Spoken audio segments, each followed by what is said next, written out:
Um sistema jurídico é feito em cima de um conjunto de posições, de sentenças e tudo, que forma uma jurisprudência a partir do Supremo Tribunal Federal.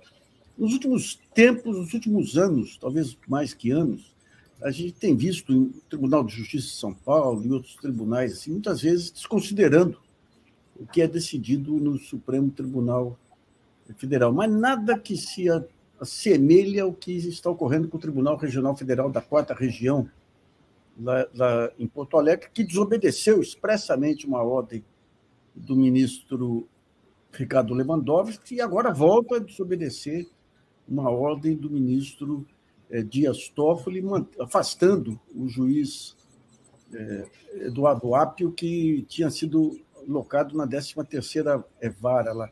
O nosso entrevistado é nosso amigo, o jurista Pedro Serrano, que é advogado do Eduardo Apio. Pedro, obrigado por ter aceitado o nosso convite. Você já viu coisa igual na sua carreira aí, Pedro?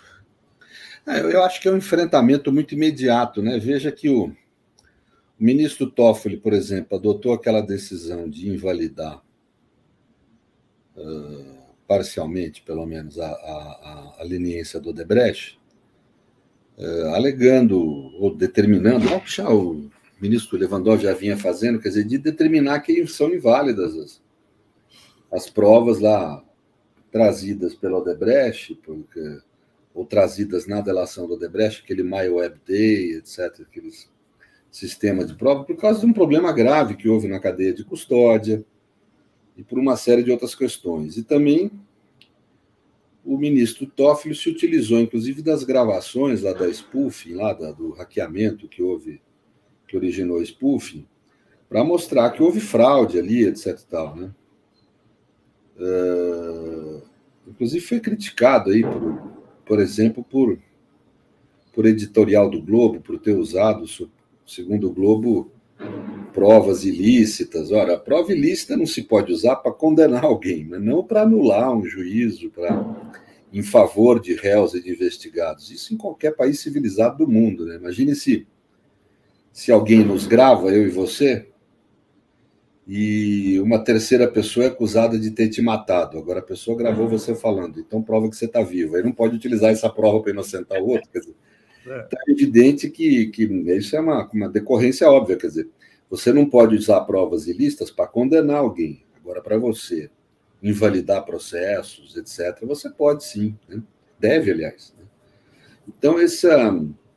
Então, assim, ou seja, ele decidiu isso, mas não deu um dia na CIF, estava lá o TRF4 usando das provas do MyWebDay, etc., para dar essa decisão que você falou. Quer dizer, então é um enfrentamento imediato com as decisões do Supremo, isso é grave, né? Porque o sistema vai se tornando anárquico. Realmente não é só o TRF4 que fez isso, o TJ de São Paulo na área penal tem feito muito isso com o STJ, né? Descumprido abertamente a jurisprudência da STJ. Isso é muito ruim, né? Retira a segurança jurídica, traz anarquia ao sistema de justiça, né? E muitas vezes incorrem, vamos falar aqui claramente, em crime de desobediência, que ninguém faz nada, né? Mas a realidade é essa.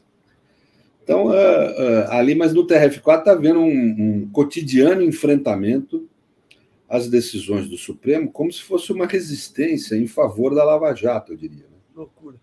Ou algo em autodefesa também. Aí em autodefesa também, porque na realidade o que eu acho que há nessa questão, você sabe que é uma antiga tradição brasileira, né, Nassif? A saída nossa do escravismo, saída da ditadura de Getúlio, a saída da ditadura militar, sempre foram formas assim negociadas por cima, em que você sai desses períodos de extrema desumanidade próprios de um capitalismo periférico atrasado como o nosso, né?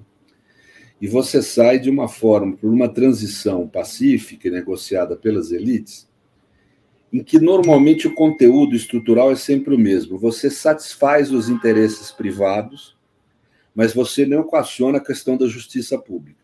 Então, por exemplo, você pega a ditadura, você indenizou corretamente, se indenizou lá os perseguidos, os exilados, as famílias dos mortos, dos torturados, etc., mas a questão pública, que seria apontar quem torturou, apontar quem desapareceu e deixar isso gravado na história por processos, Isso não foi feito, isso foi jogado para debaixo do tapete. Isso. É mais ou menos o que estão querendo fazer agora.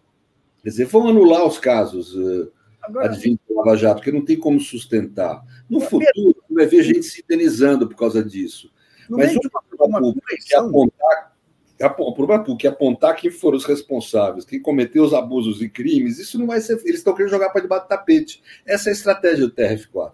Mas no meio de uma correição, fazer um negócio desse não é uma imprudência, mais do que um enfrentamento, uma imprudência desse pessoal? Eu não sei o que acontece, né? Por exemplo, eu concordo com você, e a correção parece ser séria, né? Agora, o problema também é que você viu a correção que falou contra o Apio, né, sem a defesa dele, né, quase que pré-julgou o Apio sem nenhum tipo de defesa. Veja, nós juntamos no processo, não sou eu quem faz a defesa dele no processo administrativo, é o Vanderlich, um grande advogado, mas eu ajudei a produzir, a ir atrás de um parecer técnico que mostra que não foi ele que fez a ligação. O corregedor nem quis saber disso. Mais do que isso, mostra a inconsistência do laudo que diz que foi ele. Tem um problema muito semelhante ao problema da custódia de provas, porque o celular que gravou a conversa supostamente imputada a ele não foi periciado. A conversa é editada, foi objeto da perícia, quer dizer, é uma perícia fajuta, vamos ser aqui bem claro.